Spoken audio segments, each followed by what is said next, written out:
구약의 그리스도라는 제목으로 우리 말씀을 보고 있는데 오늘 9번째 시간이고 12번까지 할 것입니다. 그래서 한 3주 더 남았는데요.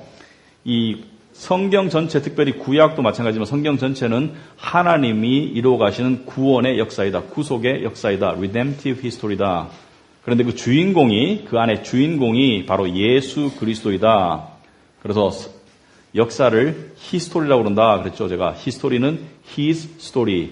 예수님의 이야기가 역사이다. 그래서 오늘 계속해서 9번째 시간인데 오늘은 사무엘상 17장의 1절부터 17절과 43절부터 54절을 통해서 여러분이 잘 알고 있는 다윗과 골리앗의 이야기를 살펴보겠습니다.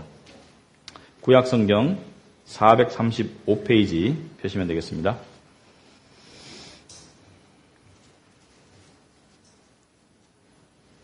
찾은 줄 알고 제가 읽겠습니다. 블레셋 사람들이 그들의 군대를 모으고 싸우고자 하여 유다에 속한 소고에 모여 소고와 아세가 사이에 에베스맘딤에 진침해 사울과 이스라엘 사람들이 모여서 엘라 골짜기에 진치고 블레셋 사람들을 대하여 전열을 벌였으니 블레셋 사람들은 이쪽 산에 섰고 이스라엘은 저쪽 산에 섰고 그 사이에는 골짜기가 있었더라.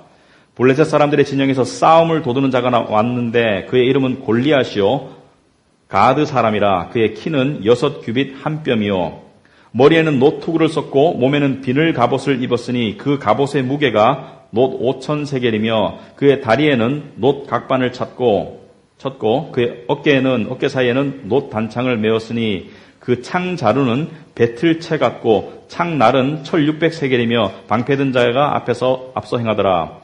그가 서서 이스라엘 군대를 향하여 외쳐 이르되 너희가 어찌하여 나와서 전열을 벌였느냐. 나는 블레셋 사람이 아니며 너희는 사울의 신복이 아니냐. 너희는 한 사람을 택하여 내게로 내려보내라. 그가 나와 싸워서 나를 죽이면 우리가 너희의 종이 되겠고 만일 내가 이겨 그를 죽이면 너희가 우리의 종이 되어 우리를 섬길 것이니라. 그 블레셋 사람이 또 이르되 내가 오늘 이스라엘의 군대를 모욕하였으니 사람을 보내어 나와 더불어 싸우게 하라 한지라. 사울과 온 이스라엘이 블레셋 사람이 이 말을 듣고 놀라 크게 두려워하니라. 43절로 내려가겠습니다.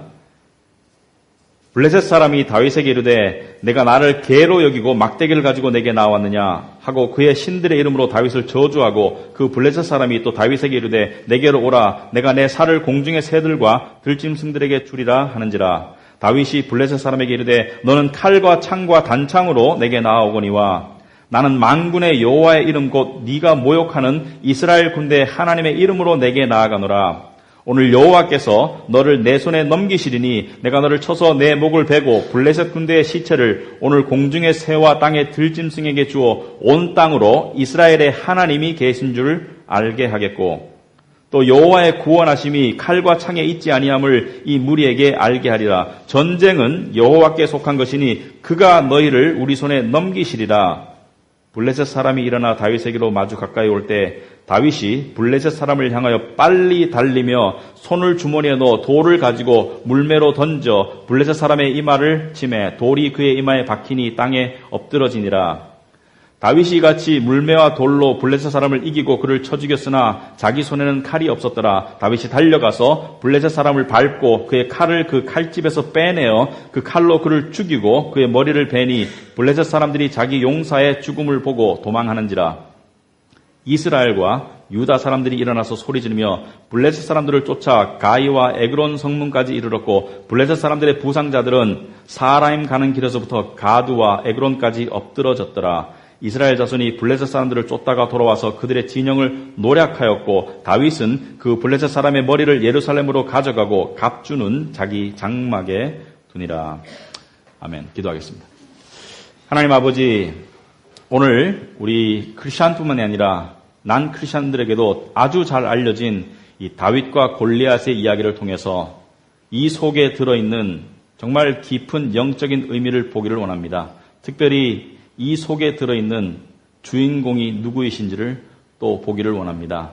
하나님 아버지, 말씀을 깨우칠 수 있는 그러한 눈과 귀를 열어주시옵시고 또 우리의 마음의 묵상과 우리의 생각이 주께 합당하기를 원합니다. 저의 입술을 주관하여 주옵기를 간절히 소망합니다. 예수님의 이름으로 기도하옵나이다. 아멘.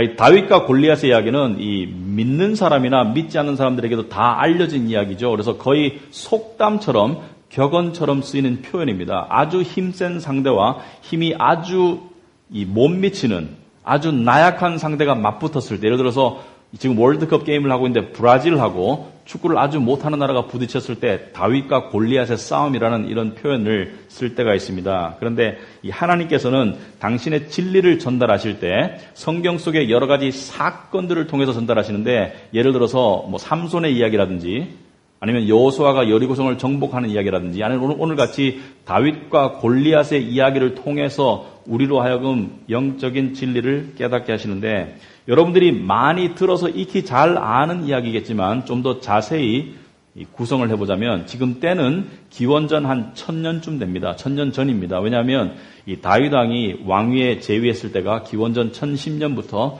970년까지 약 40년을 재위했었기 때문에 다윗이 왕이 되기 전에 일어났던 이야기입니다. 다윗은 지금 현재 왕으로 하나님으로부터 인침을 받고 사울에 의해서 지금 기름 부음을 받은 상태이지만 아직까지는 아니에요. 아직은 사울이 왕인 상태에 있는데, 자, 이때 이 블레셋이라는 나라에서 이스라엘을 침공합니다. 그런데 이스라엘 지도를 아시는 분은 아시겠지만 이스라엘 동쪽에는 요단강이 있고 서쪽에는 지중해가 있습니다. 그런데 이 지중해에 인접한 나라가 블레셋입니다. 이 블레셋은 지금의 팔레스타인 지역과 거의 흡사합니다. 그런데 이 블레셋은 이 호전적이고 이 싸움을 잘하는 민족이었는데, 이 블레셋의 군대가 이스라엘로 진격해가지고 예루살렘 성에서 약 22km 떨어진, 서쪽으로 22km 떨어진 소고라는 지역까지 와서 산 위에 이 진영을 치고, 그 다음에 이스라엘은 이들을 저지하고 이들과 싸우기 위해서 맞은편의 산 위에 진영을 치고 지금 골짜기에서 한바탕 일전을 앞두고 있는 상황인데, 지금 이 전쟁에서 지면 블레셋 사람들이 예루살렘에 들어와서 남자들을 다 죽일 것이고 여자들과 자식들을 노예로 잡아갈 것이고 그리고 성을 약탈할 것이고, 지금 아주 풍전등화와 같은 이런 상황 속에 있는데, 그 당시에 여러분 영화를 보시면 아시겠지만 옛날에 이 전쟁을 할 때 오늘날과 틀리죠. 이 막강한 군대가 와서 전쟁을 할 때, 양 진영이 전쟁을 할 때 이 많은 경우에 한쪽에서 가장 싸움을 잘하는 대표 장수가 나와서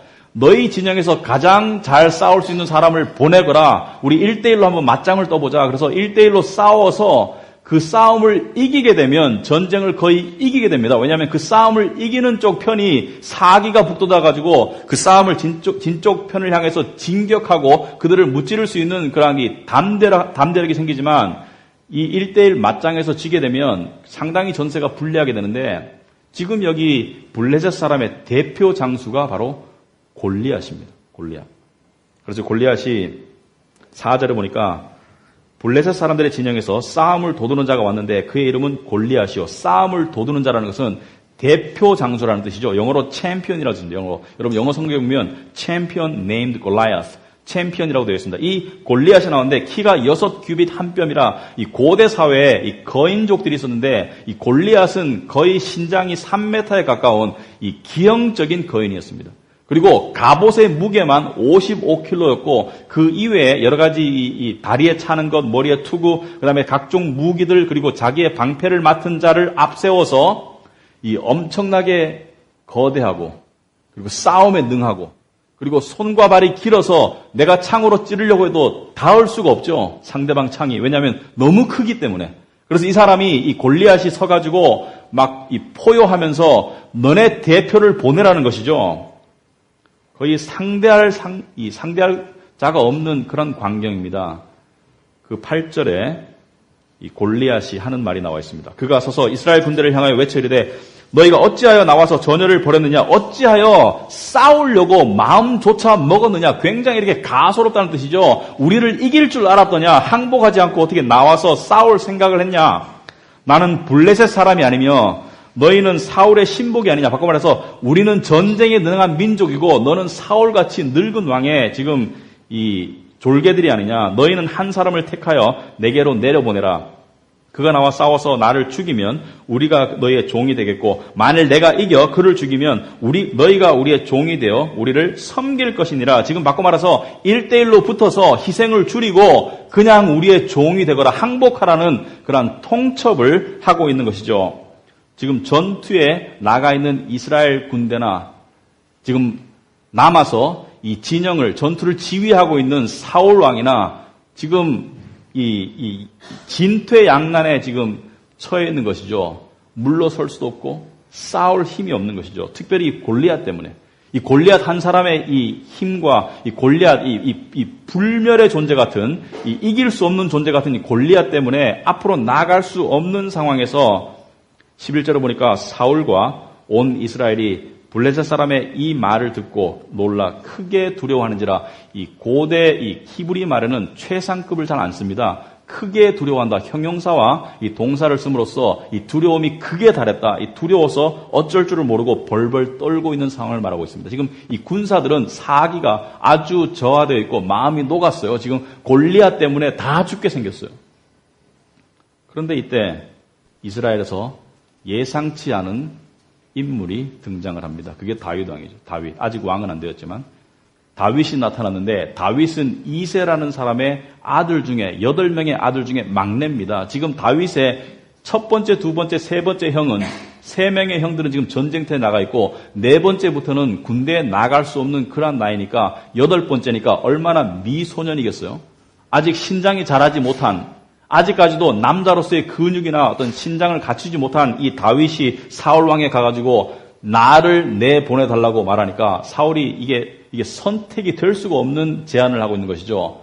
근데 사람이 너무나 답답하면 지푸라기라도 잡고 싶은 심정이니까, 아무도 나가려고 하는 사람이 없으니까 그러면 너라도 나가 보아라 라고 말하면서, 오늘 읽은 본문은 아니지만 중간 내용에 보면 갑옷을 입혀주고 투구를 씌우니까 애 몸에 어른 갑옷이 맞을 수도 없고, 그리고 입으니까 거추장스러워서 걷기도 힘들죠. 그래서 다윗이 다 벗어던지고 이 목동의 주머니, 거기다가 막대기, 양치는 막대기, 그리고 거기다가 이 물매줄, 돌멩이 매달아서 휘휘휘 감아서 돌리는 이 줄과 시냇가에 가서 돌멩이 5개를 주워서 주머니에 담아가지고 골리앗 앞에 나타납니다. 여러분 상상을 한번 해보세요. 탱크 앞에 소총 들고 나타나는 똑같은 얘기죠.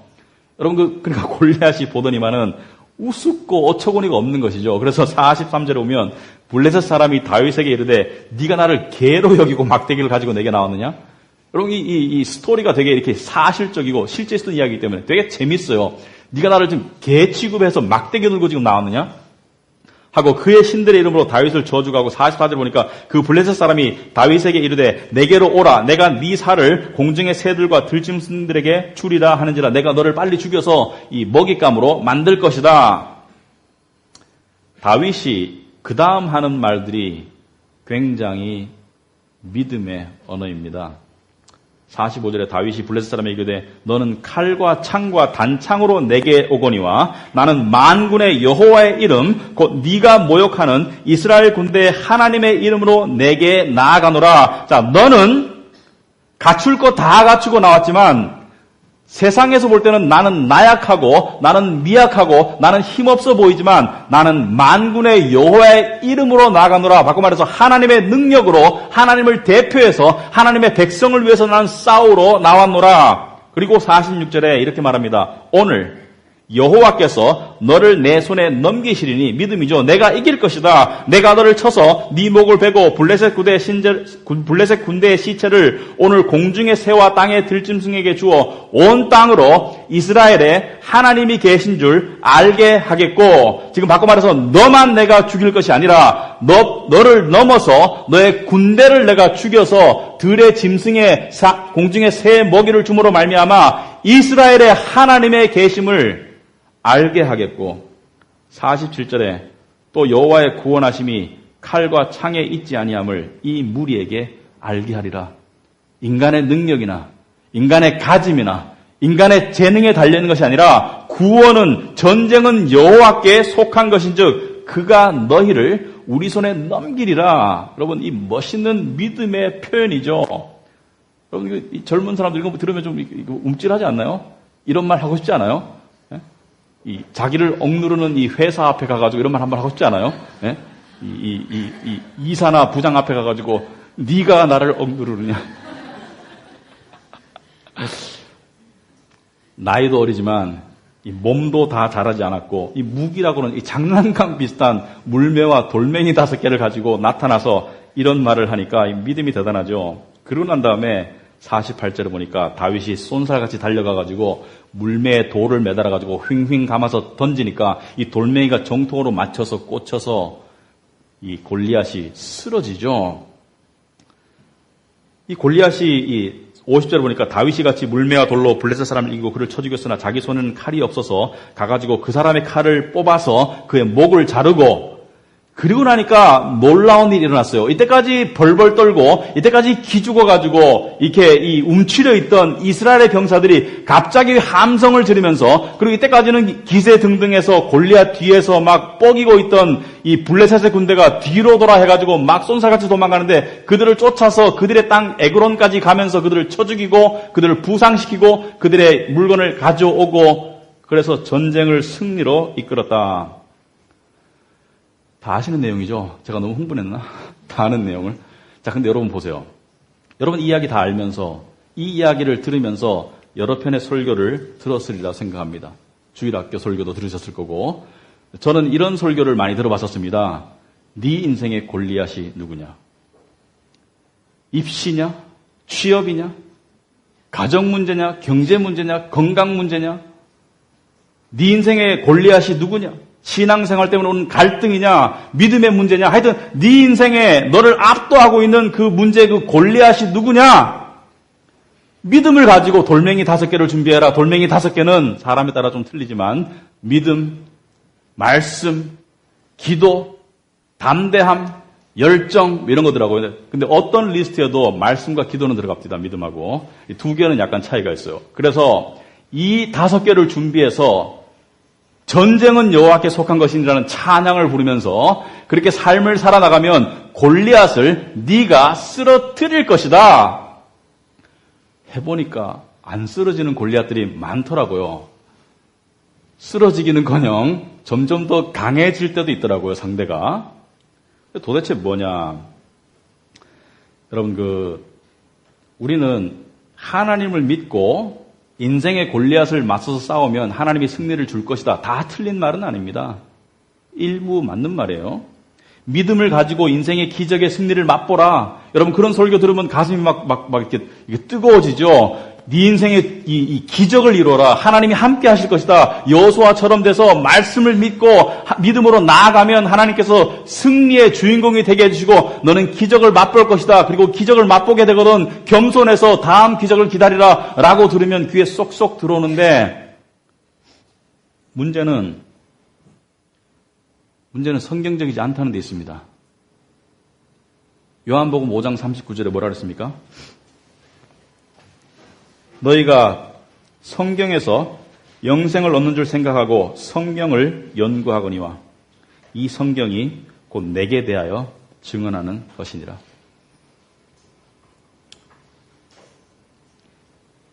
우리가 주인공이 돼서 우리가 믿음의 싸움을 싸우면 예수 그리스도는 계실 자리가 어딘가요? 성경 모든 이야기와 모든 구절에서 우리는 그 중심이 되시는 예수 그리스도를 볼 줄 알아야 됩니다. 내가 주인공이 되면, 잘 되면 교만할 수 있어요. 안 되면 자기의 믿음을 자책할 수 있어요. 여러분 믿음 생활하다 보면 자기를 때리는 사람이 많아요. 이렇게 믿음이 없고 이렇게 부족하고 이렇게 마치 자기를 무능하고 자기를 때리더라고요. 자기를 왜 때려? 자기를 왜 때리냐면 자기가 구원자가 돼야 된다고 과대망상하고 있기 때문에 자기를 때리는 것입니다. 여기에서 다윗은 누구를 말합니까? 예수 그리스도의 표상입니다. 골리앗은요, 그러면? 골리앗은 세상에서 우리를 위협하는 죽음입니다. 죽음, 사망. 그리고 죽음의 원인이 되는 죄. 그리고 더 나아가서 그 뒤에 있는 사탄의 권력. 이것이 골리앗입니다. 우리가 이길 수 없는, 도저히 무찌를 수 없는 상대, 사망과 죄, 그리고 그 뒤에 있는 사탄의 세력. 그럼 우리는 누구인가? 우리는 지금 벌벌 떨고 있는 이스라엘의 병사입니다.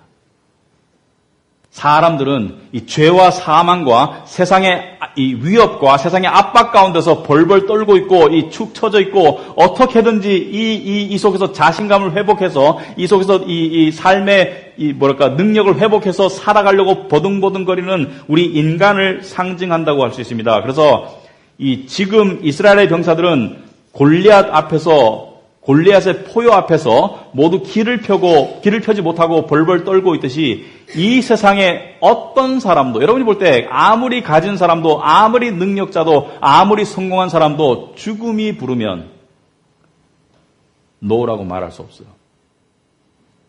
죽음이 부르면 노라고 말할 수 없어요. 죽음이 부르면 응급실로 끌려가야 돼요. 그게 인생입니다. 그 앞에서 순간적으로는 망각을 동원해서 내가 강한 척, 내가 안전한 척, 내가 끝까지 안 죽을 것 같은 그런 마음으로 살아가지만 병과 죽음이 부르면 병원으로 가야 되고 무덤으로 갈 수밖에 없습니다. 또 더 나아가서 세상은 살아있는 우리들에게도 계속 위협하고 계속 닥달하죠. 생명 연장을 담보로 네 가치를 증명해봐라. 성취와 성공을 통해서 인정받아라. 여러분, 우리는 이것을 꿈이라고 말하죠. 나의 갈망과 나의 꿈을 이뤄서 내가 나를 증명하고 인정받으리라 라고 말하고, 그 갈망이 인생의 원동력이 되기도 하지만 시간이 지날수록 이 갈망들이 나를 올가매고 나를 옥죄어오고 나를 협박하고 위협하죠. 그것밖에 안 돼? 아직 멀었네? 거꾸로 가고 있네? 잘한다. 그래가지고 네 인생 쨍하고 볕들 날 없겠지. 무가치한 인생아. 이렇게 세상이 우리를 협박하는데 그 꿈을 내가 만들었다면 일방적으로 그 꿈을 버리면 되잖아요. 내 의지로. 안 하겠다고 하면 되잖아요. 근데 버릴 수 있던가요? 못 버리죠. 킬리만자로 산에 올라가야 되죠. 왜냐고, 왜 그렇게 오르려고 하냐고 묻지를 말라는 것이죠. 왜? 내가 오르고 있지만 내가 왜 오르는지 나도 모르겠고 멈출 수도 없다는 것이죠. 왜? 세상이 나를 닥달하고 있기 때문에. 그리고 또 우리는 괴로워합니다. 언젠가 닥칠, 아무리 지금 행복해도, 아무리 지금 건강에 문제가 없어도, 아무리 지금 별 특별한 문제가 없어도 뉴스를 보니까 불행과 사건과 사고가 닥치거든요. 언젠가 나도 모르게 닥쳐올 엄습할 그 불행과 사고가 나를 어떤 파멸과 죽음의 수렁으로 끌고 갈까봐 우리는 고민해요. 그래서 사람은 걱정이 있을 때 걱정하지만 걱정이 없을 때는 만들어하는 그런 천재적인 기능을 가지게 되었습니다. 더 나아가서 많은 사람들은 마치 자기가 지속적인 안전과 지속적인 평화를 이룰 수 있다고 착각하고 살지만 그것만큼 불행한 착각은 없죠. 역사 속에서 그런 것은 주어진 적이 없습니다. 앞으로도 주어질 것도 아니고. 그래서 사람들이 정말 묻고 싶은 인생의 질문은 이 두 가지입니다. 나는 왜 죽어야 하나? 두 번째로, 나는 죽어야 함에도 불구하고 왜 이렇게 이루려고 발버둥거리나? 죽으면 다 놓고 가야 되는데. 참 알다가도 모를 일이죠. 죽을 건데, 죽으면 다 소용없는데 그걸 이루려고 죽음을 앞당기고 있어요. 여러분, 이루기 위해서, 이루지 못해서 근심하고 걱정하느라고 잠언에 보면 자기 자신의 뼈를 녹게 한다는 것은 수명을 단축하더라. 여러분, 안 그래도 죽음을 멀리하고 싶은 게 사람의 심정인데 그 속에서 뭔가 이루겠다고 죽음을 앞당기는 것이 인간의 미련함입니다. 왜 그런가? 왜 그러냐면 세상은 여러분이 죽기를 원해요. 사탄은 우리가 죽기를 원해요. 그가 온 것은 우리를 멸망시키고 빼앗고 죽이려고 하는 것이죠. 그래서 우리는 자유의지가, 세상 사람들은 일반적인 상태에서 자유의지가 없어요. 자유의지가 어디 있어요? 모든 중요한 일은 다 결정지어져 버리는데, 태어남과 죽음, 모든 것이 다 결정되어져 버리는데 자유의지가 어디 있습니까? 이러한 불행한 인생을 사는 것이 우리의 인생이고, 이 골리앗 앞에서 벌벌 떠는 이스라엘 병사나 세상의 죽음과 세상의 압제와 세상의 이 압박 앞에서 벌벌 떠는 인생이나 다 똑같다는 것이죠. 오라면 불려가야 되고, 그리고 짐승의 먹이가 되듯이 땅의 흙으로 돌아가야 되는 것이 인생이죠. 그런데 하나님께서 이스라엘 병사를 위해서 다윗을 보내신 하나님께서 우리 인간을 위해서, 이 죽음과 죄와 사망 앞에서 벌벌 떠는 인간을 위해서 예수 그리스도를 보내주셨어요. 예수 그리스도. 그분이 우리의 대표 장수이고 그분이 우리의 챔피언입니다. 예수 그리스도를 보내주셨다. 여러분, 그 다윗 왕은 싸울 수 있는 이 풍채가 아니었어요. 이 사람들이 봤을 때 도저히 골리앗을 맞서 싸울 수 있는 풍채가 아니고 군인이 될 수도 없는 그러한 존재였듯이 예수님도 구원자라고 느껴지기는 도저히 할 수가 없는 그러한 모습으로 오셨습니다. 여러분이 생각하는 예수님의 그림이 푸른 그윽한 눈에 구렛나루가 있고 방금 샴푸한 금발을 날리고 얼굴에 윤곽이 뚜렷하고 근육질인 남자를 생각한다면 영화를 너무 많이 보셨습니다. 예수님은 그런 모습이 아니라 예수님의 육체적인 모습이 53장 2절 이사야서에 보면 이렇게 나와 있습니다. 그는 주 앞에서 자라나기를 연한 순 같고, 연한 순이라는 것은 이 어린 풀, 힘이 없다는 것이죠. 마른 땅에서 나온 뿌리 같다. 마른 땅에서 나온 뿌리, 말라 비틀어진 뿌리 같고, 그래서 고운 모양도 없고, 요즘 말하면 잘생기지도 않았고, 풍채도 없어요. 근육질도 아니에요. 우리가 보기에 흠모할 만한 아름다운 것이 없도다. 예수님의 영화를 정말로 만들고 싶으면 이런 사람을 찾아야 돼. 이런 사람. 영화배우를 찾는 것이 아니라 이런 사람. 이 노숙자 비슷한 사람을 찾아야지 예수님의 가장 가까울 수 있습니다. 자, 그런데 보세요. 이 보잘것없는 다윗이 골리앗을 맞섰듯이 이 예수 그리스도는, 이 보잘것없는 모습으로 오신 이 예수 그리스도는 나무 하나에 매달려서 사망과 죄를 향해 맞서셨어요. 그게 골고다 언덕 아닙니까? 골고다 언덕? 십자가의 홀로. 다윗 왕이 혼자 골리앗을 맞섰듯이 예수 그리스도는 십자가에 매달리셔서 죄와 사망을 향해서 홀로 쓰셨는데, 이 가냘프고 이 보잘것없고 이 약해 보이고 이 벌거벗은 이 남자가 죄와 사망을 상대해서 이긴다? 온 인류가 다 힘을 합쳐도 도저히 이길 수 없는 이 전쟁을 이긴다? 이겼습니다. 자신의 죽으심을 통해서 죄를 이기셨고, 죽음에서 부활함을 통해서 사망을 이기셨습니다. 아멘? 믿어요? 예수 그리스도가 죽으심을 통해서 죄를 이기셨고, 예수 그리스도가 부활하심을 통해서 이 사망을 이기셨다. 그래서 성경에 보면 예수님이 다윗과 같은 승리자예요. 그런데 놀랍게도 여러분이 하나님의 나라에 속한 하나님의 백성이고 하나님의 군대라면 이 예수님의 십자가의 승리는 여러분과 우리에게 무엇을 의미합니까? 무엇을 의미합니까? 여러분, 다윗 왕이 골리앗을 이기고 나니까 이스라엘의 병사가 이겼네? 가만히 있던가요? 이겼군. 그래, 잘했어. 아니죠. 벌떡 일어나가지고, 벌벌 떨다가 일어나가지고 길을 쫙 펴고 블레셋 군대가 도망가는 그들을 향해서 달려갔죠. 왜? 그 다윗의 대표 장수의 승리를 통해서 그 승리가 이스라엘 병사들에게 승리로 전달된 것이죠. 그렇다면 예수 그리스도의 십자가의 승리, 죄와 사망과 세상을 향한 십자가의 승리는 그분을 믿는 모든 백성들에게 승리로 주어진 것이다. 그러므로 우리도 세상을 향해서 담대하게 나아갈 수 있게 된 것입니다. 요한일서 5장에 보시면 4절에 무릇 하나님께로부터 난 자마다 세상을 이기느니라. 세상을 이기는 승리는 이것이니 우리의 믿음이니라. 예수께서 하나님의 아들이심을 믿는 자가 아니면 세상을 이기는 자가 누구냐? 여러분, 세상 살면서 주눅들 때 있고 불안할 때 있고 우울할 때 있죠. 그럴 필요 없어요. 여러분이 예수 그리스도를 믿는다면 여러분은 승리자가 이미 된 것입니다. 그 승리를 확인하는 길이 믿음이에요. 만약에 이스라엘 병사 중에 하나가 딴짓하다가 다른 사람은 다 승리를 확인하고 쫓아가고 승리의 삶을 살아가는데 자기는 어디 숨어 있다가 전쟁이 아직 끝난 줄도 모르고 계속 벌벌 떨고 숨어 있는 2차 대전이 끝난지 모르고 숨어 있던 일본 병사들처럼 그런 삶을 살고 있다면 그 사람은 그 사실을 모르는 것이죠. 망각했거나. 여러분 기억하시기 바랍니다.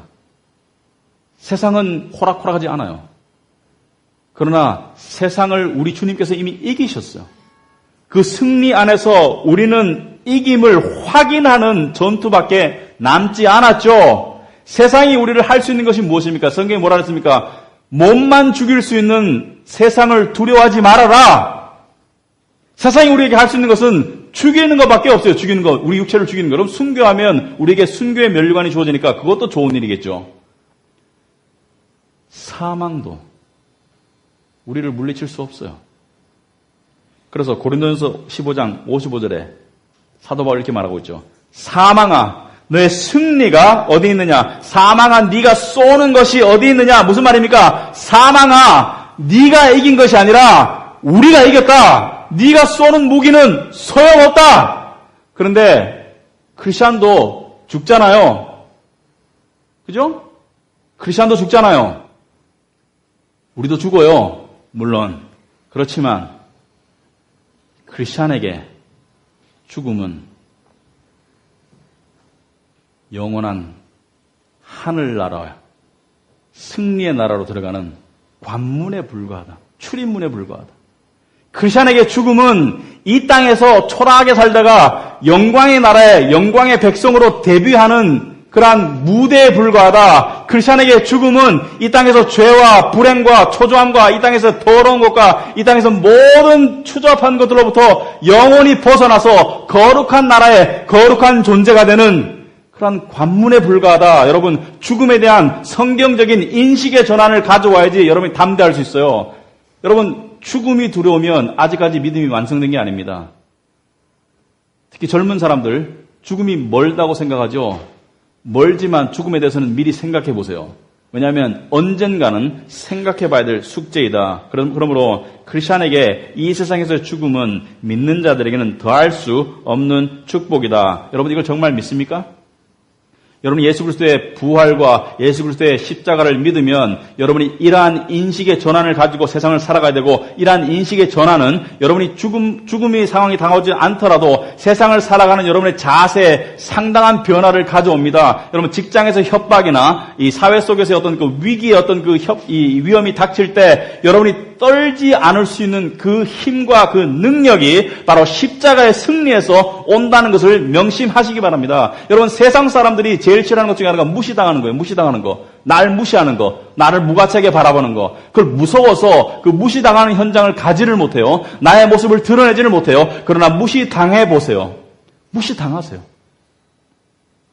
무시당할 때 발버둥 치는 그것을 극복하고 무시를 계속 당하세요. 그러면 내가 죽고 하나님의 능력이 나오리라. 아멘.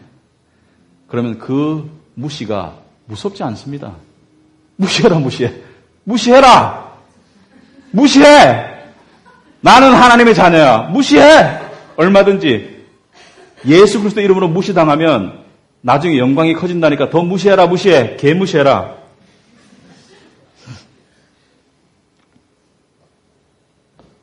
우리의 삶은요,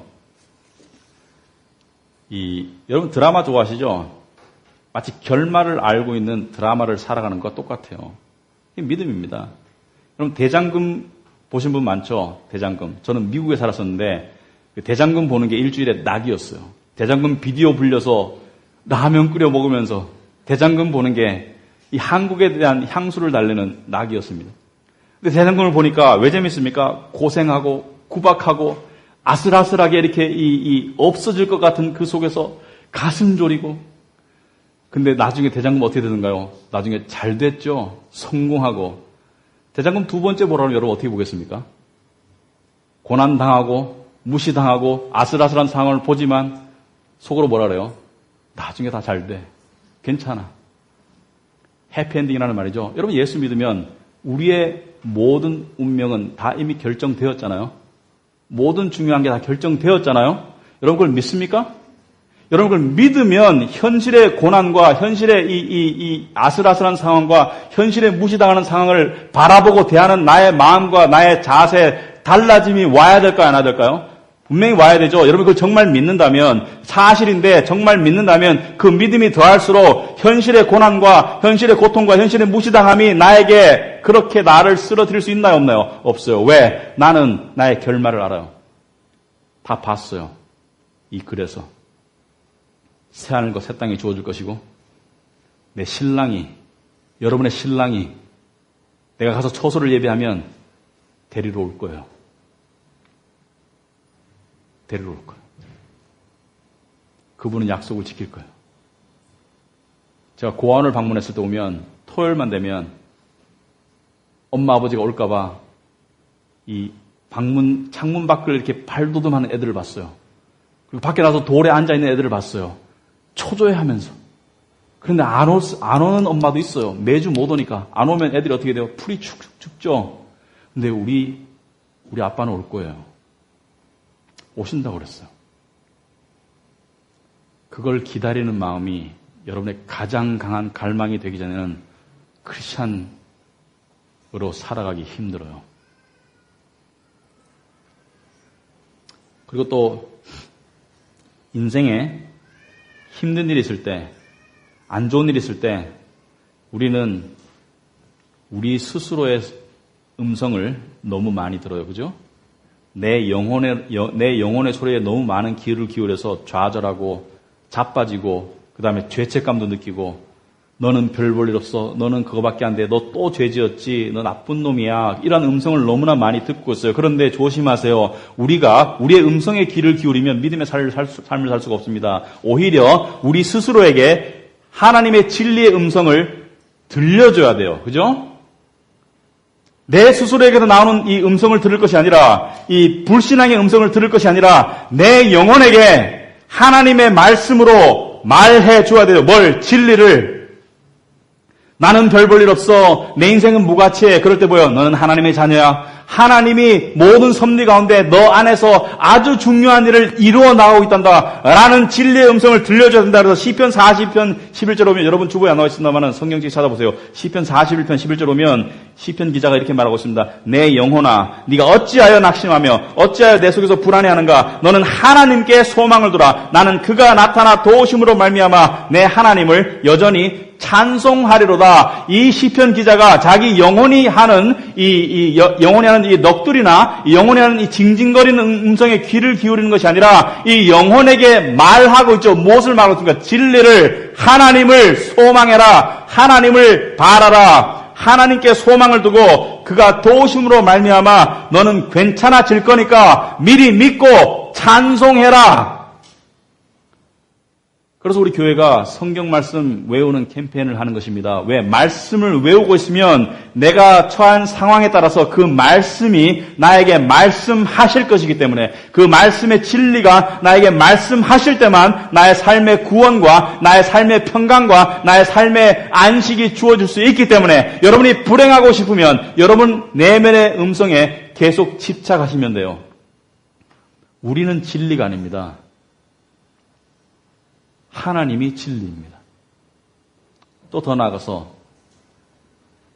여러분 세상 사람들은 자기 문제에만 집착하고 자기 인생에만 집착하는 자기 이기적인 삶을 행복의 길이라고 생각하지만 성경은 그렇게 말하지 않습니다. 네가 정말 행복하고 싶으냐? 그러면 남을 사랑하고 이웃을 사랑하고 섬기라고 그래요. 근데 이웃을 사랑하고 섬기려고 하니까 내 코가 석자인데 어떻게 이웃을 사랑하고 섬길 정신적 정서적 여유가 생길 수가 있겠습니까? 그런데 복음이 놀라운 것이 복음은 이렇게 말하죠. 너에 관한 모든 중요한 문제는 다 결정되었다. 네가 살아가는 인생에서 결정하고 노력하는 것들은 그냥 작은 지나가는 변화에 불과하지. 너의 인생의 모든 중요한 것은 나의 모든 운명과 나의 모든 신분과 나의 영혼이 이미 다 결정되었다는 것이죠. 이 영혼이 나의 모든 문제가 다 결정되었다는 것을 믿는 사람은 자기 이기적인 자기만의 감옥에서 스스로를 끄집어낼 수 있고 자기 자신을 은혜롭게 망각할 수 있는 믿음이 주어집니다. 그래서 그전에는 그렇게 불가능했던 남에게 관심을 가지고 섬기고 남에게 사랑하는 것이 점점 더 가능해지는데 이게 미치겠어요. 왜냐하면 이렇게 살아보면 이렇게 사는 것을 하나님이 주셔서 이렇게 살기 시작하면 인생이 획기적으로 틀려져요. 인생이. 옛날에는 나한테 집중하면 행복할 줄 알았는데 나를 잊는 것이 행복이더라고요.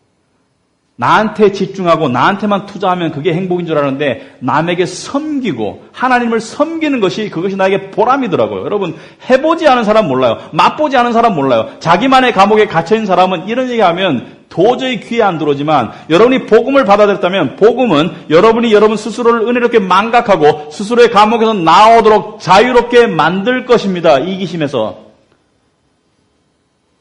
그런 사람들이 모여있는 교회는 행복한 교회입니다. 그런 사람들이 모여있는 교회는 풍성한 교회입니다. 왜?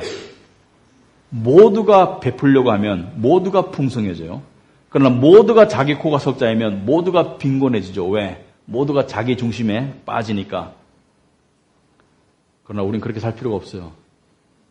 이미 전쟁은 끝났어요. 그걸 확인하는 일만 남았습니다. 우리 주님이 챔피언이신 우리의 대표자이신 예수 그리스도가 오실 때 우리는 그 전쟁의 마지막 파티를 우리 신랑과 함께 승리의 축배잔을 들 것입니다. 그러나 믿음은 그 확실한 승리를 지금 땡겨서 사는 기적입니다. 갈라디아서 2장 20절에 내가 그리스도와 함께 십자가에 못 박혔나니 그런즉 이제는 내가 사는 것이 아니요 오직 내 안에 그리스도께서 사시는 것이라. 이제 내가 육체 가운데 사는 것은 나를 사랑하사 나를 위하여 자기 자신을 버리신 하나님의 아들을 믿는 믿음 안에서 사는 것이라. 여러분이 예수 그리스도를 통해서 주어진 하나님의 은혜를 여러분이 정말로 깨닫는다면 이분을 위해서 미치지 않을 수가 없습니다. 복음은 사람을 미치게 해요. 율법과 종교는 계산 때문에 하는 거예요, 열심을. 그러나 복음은 계산하지 않고 미치게 해요. 왜? 이 사랑이 나를 미치게 하기 때문에. 하나님의 사랑을 알고 미치지 않으면 아직 몰랐는 거예요. 그렇다고 엉뚱한 짓 하라는 게 아니라. 아시겠습니까? 우리 그런 크리스찬, 그런 교회가 되기를 주님의 이름으로 축원합니다. 기도하겠습니다.